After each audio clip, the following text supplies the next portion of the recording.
Bueno, Alicia, antes que nada, agradecerte por recibirnos en tu casa. Y para comenzar esta charla, nos gustaría que nos cuentes cómo fue el momento que tomaste la decisión de tomar los hábitos. ¿Era algo que ya tenías claro o cómo fue que llegaste a decir, bueno, me voy a consagrar? Bueno, muchas gracias por este espacio, por haber venido hasta la casa. Bueno, no, la verdad es que no había nada programado. Las cosas de Dios son así, se dan en un momento y uno se da cuenta, ¿no? Cuando están sucediendo. No son cosas que se pueden programar. Yo estaba estudiando, terminé colegio secundario aquí en el Caviglia y empecé a estudiar microbiología en Río Cuarto. Hice un año y al finalizar ese año, o sea, ya durante todo ese año, yo sentía que sí, iba, pero había algo que, había como un vacío dentro, había como una... No sé definirlo, es difícil de decir con palabras lo que uno va sintiendo, ¿no? Pero era eso, como un vacío, como una necesidad de hacer otra cosa. Yo veía necesidades a nivel pastoral, me cuestionaban mucho los pobres, pensaba que yo podía hacer algo tal vez y me iba diciendo a mí misma, no, tranquila, vas a estudiar, vas a trabajar, podés ayudar, podés hacer, etc. Y eso era como un bichito que iba como siempre molestando dentro. Hasta que en el verano del año, yo me recibí en el 78, 79 hice la universidad, claro, fue en el verano del 80, fue diciembre del 79. Diciembre del 79, yo había hecho todo ese año en la universidad, en que se programó un retiro, había un grupo de jóvenes muy lindo aquí en la parroquia en Gijena y uno en San Pacho. Eran como los dos grupos más fuertes de la zona. Entonces los dos párrocos eran amigos, aquí estaba Stafolani todavía en Gijena, estamos hablando de muchos años atrás. Entonces se organizó este encuentro de jóvenes para prepararnos para la Navidad. Y la pregunta era, ¿qué espacio le estás haciendo a Jesús en tu corazón para que Él pueda nacer? Entonces eso fue para mí un golpe bajo. Ahí a mí se me desarmó todo mi proyecto, todas mis expectativas, todo lo que yo tenía planificado para mi vida, que como cualquier joven tenía pensado casarme, tener hijos, una carrera, no sé si en Gijena o me habría ido a otro lado. Y empezó, esta otra cosa de decir, no, me parece que mi camino va por otro lado. Es como cuando a uno se le caen todas las estructuras, ¿no? Todo lo que uno ha proyectado, todo lo que ha planificado solo para su propia vida. Entonces me empezó ese cuestionamiento, me recuerdo que Stafolani fue realmente un padre para mí en todo momento porque comencé a hablar con él estas cosas y yo fui como para que me dijera, no, tranquila Alicia, digamos, tu vida va por allá, ya te planificaste. Y él al contrario me dijo, bueno, dice, sería lo más normal que Dios te desarmara tus planes. Yo me quedé de una pieza y me empezó el susto. Pero al mismo tiempo, esa confianza de saber que, bueno, si el Señor me pedía otra cosa, es decir, no era un fulano de tal desconocido que me proponía otro plan, ¿no? Sino que era alguien en quien yo podía confiar y en el que me podía lanzar. Fue un periodo muy fuerte, muy intenso, de mucha lucha interna, pero corto. Yo, digamos, en el mes de febrero, por allí, dije, ya, listo. Si el Señor me pide otra cosa, aquí vamos. Abandono todo y a lo que Él me quiera indicar. Así que bueno, eso siempre fue acompañado con los encuentros con el padre Stafolani, tal vez como 2 o 3 a la semana, a eso de las 4, entre mate y mate. Era con el amargo de las 4, que íbamos conversando así de una manera muy, muy familiar, muy de padre a hija. Y él fue quien me acompañó en este discernimiento, ¿no? Hasta que yo dije, bueno, sí, ya. Claro, después de ahí Sí. quedaba un trecho, ¿no? ¿A dónde, cómo, cuándo? Muchas preguntas por responder. Muchas preguntas por responder, sí. Sobre todo el dónde y cómo. Yo nunca había salido de Gijena. Claro. Entonces, para mí era muy difícil poder saber, canalizar, digamos, el camino recto para el futuro.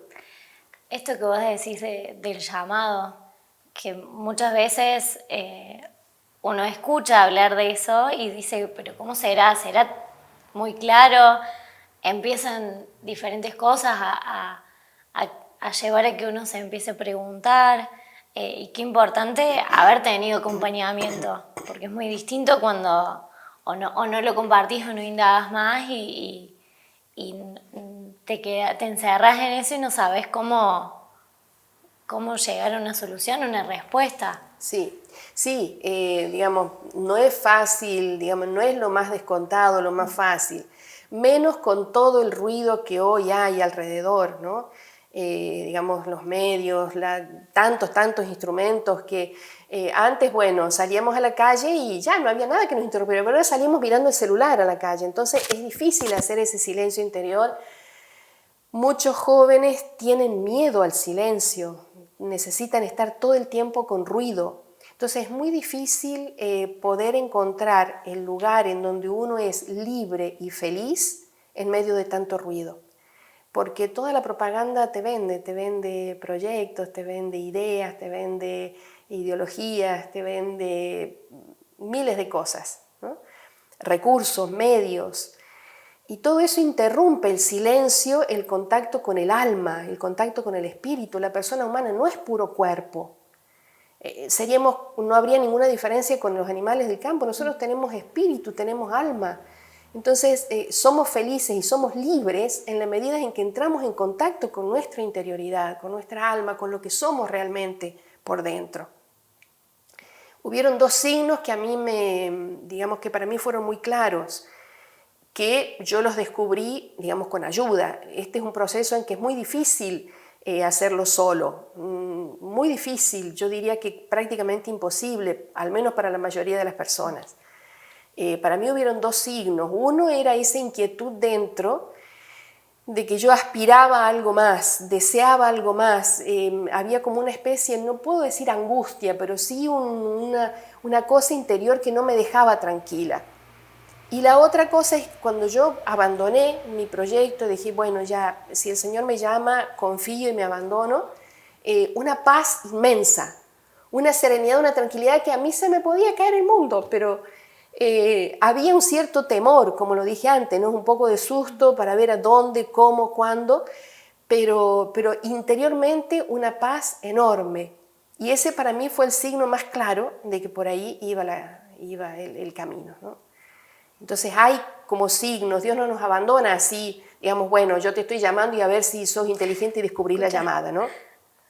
No, Él está permanentemente a nuestro lado y nos va poniendo signos, nos va poniendo llamadas, nos va poniendo cositas que si uno no está perdido en el ruido, tiene un poquito de sensibilidad, puede descubrir.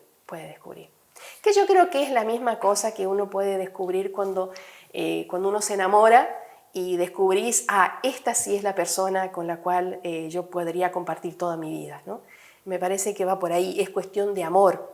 En el llamado no es cuestión de esterilidad o de soledad. El llamado a una vocación religiosa, a una vocación sacerdotal, es una vocación al amor pleno, más grande, sin límites, sin reducir a una familia o a un entorno, sino esto de sin límites, ¿no? Y uno lo va descubriendo después cuando sale del país más todavía. Claro. Es un amor más grande. Es siempre el llamado a la felicidad. Dios nos quiere libres y nos quiere felices. Y el llamado a la felicidad siempre pasa por el amor. Una persona aislada, una persona sola, nunca será feliz. En la charla nos contabas que no habías salido de Gijena al momento que decidiste consagrarte. Bueno, ¿cómo fue primero llegar a un mundo nuevo? Si bien vos estabas relacionada a la iglesia, es distinto porque desde otro lugar. Y si nos podés contar cómo fue el camino que emprendiste. Sí, nunca había salido de Gijena en el sentido, había ido a Río Cuarto, había ido el viaje de estudios, al finalizar el quinto año, pero digamos, nunca había salido sola, por propia iniciativa, a buscar otras cosas. Había sido solo a Río Cuarto cuando me inscribí en la universidad y ese ya había sido para mí un gran paso. Nacida y crecida en el campo y después en un pueblo chico, Gijena era un tercio de lo que es ahora. Fue siempre con ayuda, fue siempre con ayuda. A mí el padre Stafforani me preguntó en ese tiempo, bueno, ¿qué te gustaría hacer? ¿Por dónde te gustaría encaminar tu vida? Digo, padre, yo estoy en la parroquia, trabajo en la parroquia, me encanta la vida parroquial. Digo, me encantaría ser cura para seguir con la parroquia, pero digo, no puedo ser cura. Entonces él me dijo, mira, dice, el obispo una vez nos habló de una congregación que hace algo parecido. Dice, bueno, voy a preguntar al obispo. Y quedamos así. Entonces era Monseñor Blanchú, el obispo de Río Cuarto en ese tiempo, y él conocía a las hermanas pastorcitas, a la congregación a la que ahora pertenezco, las conocía de cuando iba a Buenos Aires para las asambleas de los obispos, y me mandó un pequeño folletito, una hojita, en donde daba el nombre de la congregación y cuál era el trabajo que hacían, a qué se dedicaban. Y decía precisamente eso, Hermanas de Jesús Buen Pastor, pastorcitas, una congregación para las parroquias. Yo dije, aquí está, Es la no mía. lo voy a pensar mucho, esta es la mía. ¿Y dónde están? En Buenos Aires, aleluya. Buenos Aires, era como el cuco Buenos Aires, ¿no? Pero gracias a Dios tengo que agradecer mucho a Susi Paroski. Ella estaba en ese tiempo, vivió un tiempo en Buenos Aires, después volvió a Gijena y estaba también integrada a los grupos de la parroquia. Y ella se ofreció para acompañarme a Buenos Aires. Dice, no, ese lugar San Miguel yo más o menos lo conozco. Dice, vamos, yo te acompaño. Y viajamos juntas, el párroco escribió a las hermanas me esperaban para que fuera a conocerlas, conocer la casa, conocerlas a ellas. Viajamos una noche, era el mes de marzo, los primeros días de marzo, no me acuerdo bien el día. Viajamos, llegué a la casa de las hermanas, un día de lluvia, me acogieron de una manera preciosa, son muy acogedoras. Y bueno, entré, conocí, estuve una semana con ellas. Y después de esa semana yo regresé a Gijena y claro, lo primero que hice fue a ver al padre Stafforani. Y me dice, ¿y qué tal? Digo, padre, yo me voy. Me quedé encantada, me quedé enamorada de eso. Sentía que eso calzaba como anillo al dedo con lo que yo deseaba, con lo que yo buscaba, con lo que hacía ya tiempo que venía, digamos, dentro de mí moviéndose. Era como la respuesta. Era como la respuesta. Y bueno, una semana junté mis papeles, mis documentos, lo que me pidieron y me fui. Así de rápido. Yo, digamos, creo que si yo no despegaba de esa manera, habría sido muy difícil. Por todo el entorno, todo lo que estaba viviendo, digamos, yo era también apegada a mi familia, a mis papás, y dejar todo no fue fácil, digamos, no fue fácil. Así que fue un salto que yo hice así en un momento. Después yo me di cuenta, cuando uno hace las cosas así de una manera por el impulso del momento, no suele tener buen fin, digamos, ¿no? Porque uno tiene que decidir las cosas con mucha paz interior, con equilibrio, en un momento en que no esté exaltada por el entusiasmo ni deprimida por el miedo. Pero bueno, para mí fue así. Yo en realidad fue muy rápido, pero yo sentía mucha paz dentro de mí, ¿no? Entonces, así fue, me fui a Buenos Aires. Y ahí empezó un largo camino. Empezó un camino, sí, digamos, la formación requiere su tiempo, sus años, un proceso, un periodo larguito de un año más o menos como de conocimiento mutuo. Yo conocer más a las hermanas conocerme a mí, uno manifestarse tal cual es, ¿no? Para poder ver si en realidad con mi carácter, con mis aptitudes, con mi modo de ser, encajaba y tenía condiciones para la vida comunitaria. La vida comunitaria es exigente, uno nunca elige las personas con las cuales va a vivir. Esa es la diferencia, ¿no? Nunca elegimos las personas con las cuales vamos a convivir. El trabajo pastoral, de qué manera se realiza, los estudios a realizar. A mí me propusieron enseguida estudiar teología. Entonces también uno se prueba, digamos, con los estudios, con la comunidad. Es como un periodo de prueba. Si nadie pone trampas para ver si pasas esta prueba, ¿no? Pero es la vida cotidiana, que yo creo que es la mejor prueba, la vida de todos los días. Sí, un camino que, digamos, tiene sus etapas, un año como aspirante, después un año como postulante, y después viene el periodo más serio, que son los 2 años de noviciado, en donde uno ya aprende más de cerca digamos, lo específico de la congregación, ¿no? Se estudia la regla de vida, todas las congregaciones nos regimos por una regla de vida, unas constituciones, un directorio a seguir, porque como sociedad humana necesitamos una organización que responda a la misión, a lo que la Iglesia nos pide y también a lo que humanamente se nos pide muchas veces en los distintos países donde estamos presentes. No somos una isla, vivimos en una sociedad que tiene su organización, sus leyes, entonces tenemos que adecuarnos también a eso. Entonces viene todo este periodo de estudio y digamos, de confrontación más directa. Y bueno, después ya vienen los votos, la primera profesión religiosa que yo hice en el año 84 en Buenos Aires. Y uno comienza un periodo ya como hermana, pero también que es como de confrontación. Es decir, la Iglesia es muy sabia, no nos pone directamente en un compromiso con la soga al cuello que después no podamos volver atrás. En ningún momento estamos en esta condición de no poder volver atrás.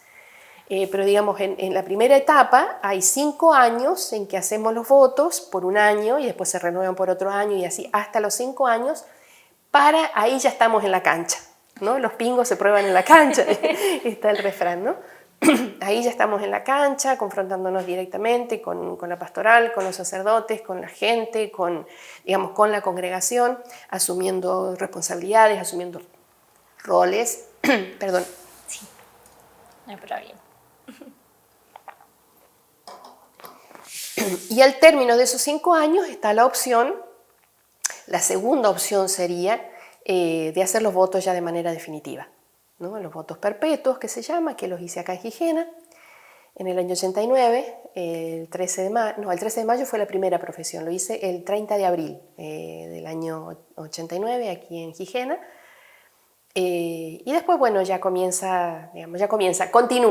continúa la vida en la comunidad, ya como hermana de votos perpetuos, lo que habilita para otras responsabilidades y otros cargos, no sé, para superiora, para otras responsabilidades. Pero la vida es la de todos los días, digamos, con todas las hermanas, así como ya comenzó 5 años antes.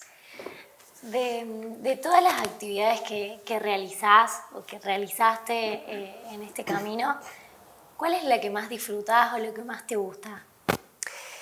Hay etapas en la vida, ¿no? Hay etapas. Yo los primeros años disfruté mucho de la catequesis. La catequesis con niños fue el tiempo en que yo estuve en Argentina, en Buenos Aires, en distintas comunidades. Disfruté mucho el trabajo con los niños y con las familias, con la catequesis. Eso me absorbía mucho tiempo. Estaba estudiando también, estudiaba teología, entonces mucho del tiempo me lo llevaba en los estudios. Teníamos el tiempo suficiente y necesario como para estudiar, pero al mismo tiempo para las tareas de la casa. No tenemos a nadie que nos haga las tareas, nosotros nos encargamos generalmente de todo. Así que era compartir con la cocina, compartir la limpieza, el lavado, el planchado y los estudios y el trabajo pastoral, fundamentalmente en la catequesis. Después, cuando hice los votos perpetuos, la profesión perpetua, ya fui enviada a Chile. Fue mi primera salida del país y ahí lo que disfruté enormemente por muchos años es el trabajo con jóvenes. El trabajo en la pastoral juvenil a mí me absorbió mucho en Chile. Yo después terminé los estudios en Chile, aquí en Argentina había hecho los primeros años nada más. Y el trabajo con jóvenes a mí me ayudó muchísimo en el sentido de desinstalarme, estar abierta a la novedad que los jóvenes proponen cada día, al desafío de acompañar a los jóvenes en su camino. Trabajaba en distintos aspectos, era un poco con los animadores de catequesis, que son todos jóvenes, con los animadores de confirmación, con los jóvenes de los grupos de confirmación, a nivel también de la diócesis, en pastoral juvenil. Entonces fueron años muy fecundos, muy hermosos, en los que a mí fui como absorbida por los jóvenes. Y ahora ya cuando los años van pasando, cuando he ido pasando por otros países, por otros lugares, ya es otro, digamos, la otra cosa lo que yo disfruto, que es visitar las familias, acompañar el camino de las familias, de las personas, más que una pastoral específica, más bien estar abierta a lo que viene.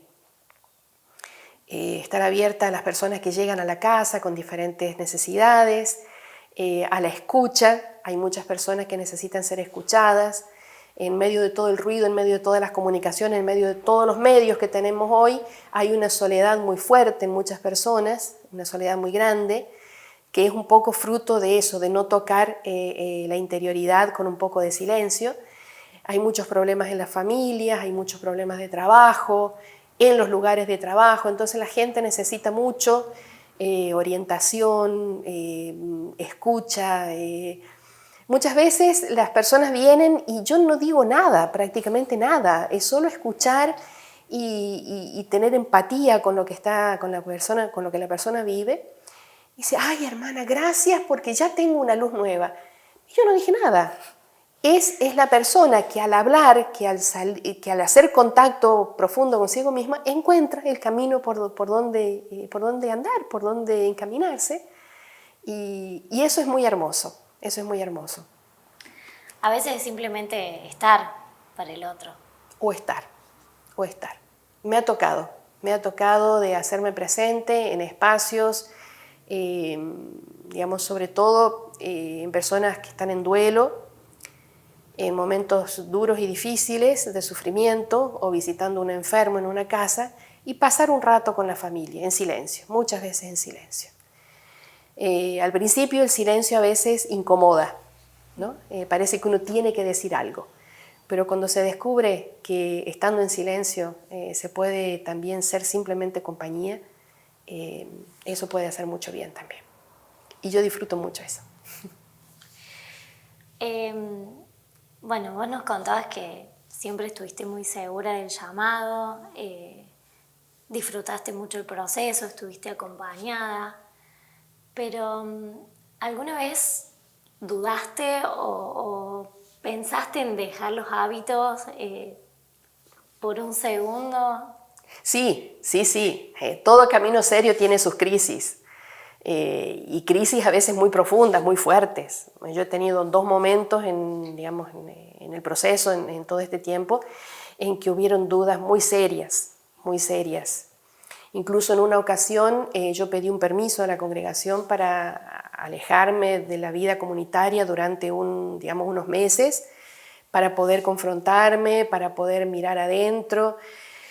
Porque sabes, lo que pasa también depende mucho del carácter y de la forma de ser de la persona. Yo me dejo involucrar mucho en hacer muchas cosas, en estar activa todo el tiempo, y a veces hace falta esos espacios de bajar un cambio o 2 cambios y tomarse un tiempo para reflexionar, para pensar, para ir digiriendo los procesos normales de una familia, de una persona, no una familia, de una persona. No es lo mismo a los 20 años que a los 40, que a los 50. Es decir, hay crisis que son propias de la edad, propias de la maduración personal, de la madurez humana. Y nosotras no estamos exentas de eso, somos personas normales como cualquier persona. Entonces, procesos de salud física o salud psíquica, salud espiritual, provocan cambios en la persona y digamos, eso hace falta elaborarlo y hace falta elaborarlo bien para que uno pueda continuar bien en la vida, para que no haya quiebres, ¿no? Entonces, yo tuve en 2 ocasiones dos crisis muy fuertes en los que me planteé, en la primera directamente era continuar o no en la vida religiosa. Ese fue, digamos, el planteo de fondo. Por lo tanto, uno la seguridad plena y total nunca la tiene. Es un camino que se va haciendo día a día.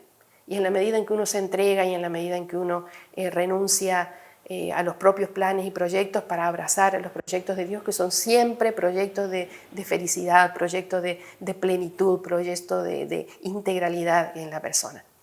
La otra crisis que fue, digamos, ya más adelante, después de los 40, es la crisis propia de los 40, ¿no? Entre los 40 y los 50, cuando uno se replantea muchas cosas. Ahí nunca estuvo en duda mi vocación, digamos, como religiosa, pero sí el modo como yo lo estaba viviendo.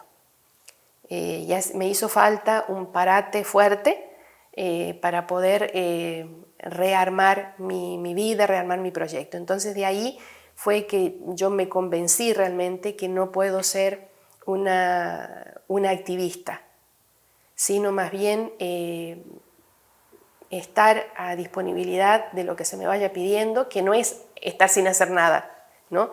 Te aseguro que en Cuba la caminamos, y lo he caminado también en otros lugares donde estuve, pero sí fue necesario replantearme el modo como yo lo estaba viviendo, digamos, qué cartas yo estaba poniendo en juego, y darme cuenta que no podía poner resistencias, no podía, digamos, seguir armándome yo por un lado y respondiendo a necesidades por otro, que tengo que ser, digamos, una sola, ¿no? Para responder a un solo proyecto. Y eso me hizo mucho bien ese parate fuerte. Tuve ayuda también allí, hice los ejercicios espirituales en la vida cotidiana, acompañada por un jesuita en Córdoba, un acompañamiento con varios meses con una psicóloga, una buena profesional que me escuchó y supo acompañarme en el camino en que yo estaba, respetando mis decisiones, respetando todo lo que yo iba descubriendo. Y bueno, gracias a Dios pude retomar, digamos, el camino de nuevo, con mucha paz, con mucha serenidad, habiendo descubierto muchas cosas dentro de mí que me impedían donarme con plenitud, digamos, con mayor generosidad en la misión. Las crisis siempre están. Sí. Más refiriéndonos al pueblo, te fuiste muchos años, hiciste misiones, conociste mucha gente. ¿Qué era lo que te sucedía cada vez que regresabas acá a Gijena? ¿Qué es lo que más te gustaba de volver? Gijena siempre me gustó muchísimo. Gijena es mi pueblo, aquí están mis raíces. Lo que yo soy y lo que yo puedo dar nació aquí, nació y creció aquí. Digamos, primero en el campo, con mi familia vivíamos en el campo. Yo con toda mi familia nos trasladamos a vivir al pueblo cuando yo empecé el colegio secundario. Entonces, volver a Gijena a mí siempre me representó volver a mi pueblo, a mi origen, a mi historia, a mis raíces. Al principio era papá y mamá, ¿no? La familia, mi hermana. Nosotros somos una familia muy pequeña, digamos, la familia núcleo, ¿no? Papá, mamá y somos 2 hermanas nada más. Entonces el venir a encontrarme otra vez con ellos, el compartir, el estar, el contarles qué cosas yo hacía, ellos contarme cómo iban las cosas. Me encanta el campo, íbamos siempre unos días al campo. Así que era siempre retomar las raíces. Y por otro lado, también en el aspecto religioso, mi vocación nació y creció en la comunidad parroquial de Gijena. Y no son 2 caminos paralelos, digamos, la historia religiosa va unida a la historia civil, a la historia de todos los días, a la historia del pueblo. Entonces para mí siempre fue venir a retomar mis raíces. Después falleció papá, era venir a acompañar a mi mamá, ella era en otro plan. Después mi hermana se casó y salió, después nacieron los sobrinos y era venir a ver a mis sobrinos, era siempre la historia familiar y la historia del pueblo. Y la historia de la parroquia. La parroquia fue evolucionando también, cambiaron los párrocos, cambió el ritmo de la parroquia, cambiaron las pastorales. Era siempre venir y encontrarme con mi raíz, con mi historia. Y sigue siendo eso. Yo estuve ya en muchos lugares.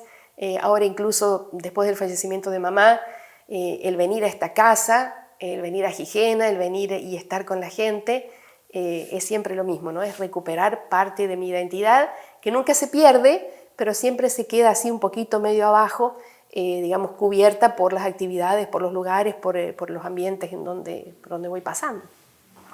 Venía a recargar energía. Sí, completamente. Coincido muchísimo en eso con Alberto Rosselli. Alberto dice siempre lo mismo. Dice, es que Gijena es Gijena. Y yo digo lo mismo. Compartimos mucho con Alberto, todas las veces que nos encontramos con Ricardo Araya, que digamos es como lo mismo, es decir, es Ricardo Araya, Monseñor Araya, que es eso, es retornar a nuestras raíces y a recargarnos de verdad. Es hermoso, a mí me encanta recorrer el pueblo, salir a caminar sin tener nada que hacer, ¿no? A mirar las calles, mirar la gente, los negocios, que todo cambió tanto desde que me fui. El barrio no es el mismo, las casas son otras. Va creciendo día a día. Sí. Bueno, Alicia, para ir terminando esta hermosa charla que tuvimos, si pudieras volver el tiempo atrás, al momento en que Alicia estaba transitando todas sus dudas, ¿volverías a elegir consagrarte? Sí, sí, por supuesto. Sí, sin dudas. Quizás no cometería algunos errores que he cometido, ¿no?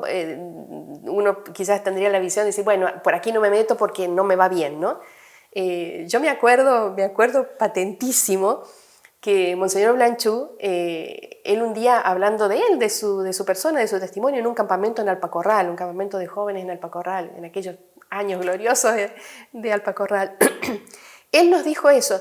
Dijo, si yo volviera a nacer, me hago cura con los ojos cerrados, pero eso sí, para obispo no me agarran más. Yo me he reído tanto de eso digamos, y me quedó eso, ¿no? De ir trabajándolo en la medida que yo, en las épocas de crisis, es decir, yo vuelvo a optar, ¿por qué vuelvo a optar por esto, ¿no?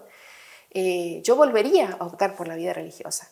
En algunas cosas quizás no me metería, pero digamos, por esta vida y por esta congregación. Sí, sin dudas. He tenido años fuera del país, en otros países, con otras culturas, que me ha costado un poco, digamos, hasta que voy encaminándome, pero sí, yo volvería a escoger este camino, sin dudas. ¿Hay alguna reflexión que nos quieras compartir, algo de estos tiempos difíciles que vivimos, pandemia, en muchos casos que hablábamos de soledad, de que uno se encierra en uno mismo? Yo soy argentina, amo mi Argentina, no cambiaría nunca mi nacionalidad, pero a mí me duele Argentina porque yo veo que vivimos mucho individualismo, mucha indiferencia, cada uno encerrado en lo suyo. Nos hace mucho mal. Nosotros hemos vivido, nombraste pandemia, y el hecho de vivir encerrado en nuestras casas todo el tiempo, muchos meses, solo con el contacto estrecho de los que vivimos en la misma casa o con unos otros pocos, ya hemos visto que eso no nos hace bien. Entonces, ¿por qué seguimos encerrados en nuestro individualismo, en nuestro egoísmo? Hay mucha solidaridad en Argentina, pero tiene que suceder algo grave, algo terrible. Entonces, a ver, ahí salimos y por ese tiempo puntual y por ese momento puntual, bueno, entonces yo comparto lo que tengo, pero no es nuestra cotidianidad. Entonces, estamos muy encerrados en nosotros mismos, estamos muy encerrados y muy metidos en un ruido permanente. Eso no nos deja, como te decía al inicio, no nos deja tocar lo más profundo de la persona humana, que es su alma, su espíritu, lo que en el fondo somos realmente, no lo que aparentamos ni lo que hacemos. Cuando lo que aparentamos y lo que hacemos responde a nuestra identidad interior, entonces hay una persona íntegra, que es libre y que es feliz, que tiene plenitud en su propia vida. Entonces, mi reflexión es esta, abrir el corazón, no tener miedo. Juan Pablo II decía, no tengan miedo de abrir en par las puertas a Cristo, porque no nos quita nada. Al contrario, Él nos puede dar todo. Yo respeto mucho las diferentes religiones, los diferentes credos. En mi trabajo pastoral a mí me toca, en las visitas a las familias, en el contacto con la gente, a mí me tocó encontrarme con mucha gente que difiere profundamente en religión, en ideología política, en opciones de vida, pero podemos vivir juntos y en paz aún con esas diferencias. ¿Por qué? Porque porque somos seres humanos todos y todos buscamos lo mismo. Ahora, cuando ya aquel busca simplemente prevalecer o dominar o vencer al otro, ahí ya erramos profundamente el camino. Ahí ya erramos profundamente el camino. Es la apertura, es el caminar juntos, es el tender puentes, es el abrir puertas, es salir al encuentro del otro, es la empatía de pensar, de por un cachito ponerme en el lugar del otro, qué es lo que está viviendo, qué es lo que necesita. Es vivir como la amistad social a la que nos llama el Papa Francisco. Francisco tiene un montón de cosas hermosísimas para este tiempo, para superar el tiempo de pandemia, para superar el tiempo que estamos viviendo a nivel global, no solo en Argentina. Entonces, ¿por qué no construir amistad en lugar de enemistad? ¿Por qué poner el acento en las diferencias, en lo que nos divide, en lugar de poner el acento en lo que nos une? Que son muchas más las cosas que nos unen, las cosas que nos permiten poder transitar juntos la vida. Entonces seríamos más hermanos, seríamos más amigos, seríamos más abiertos y podríamos ser mucho más libres y mucho más felices. No nos dejemos entrampar con el tener, con el poder, esas son cosas que pasan. Pongamos el acento en lo que permanece.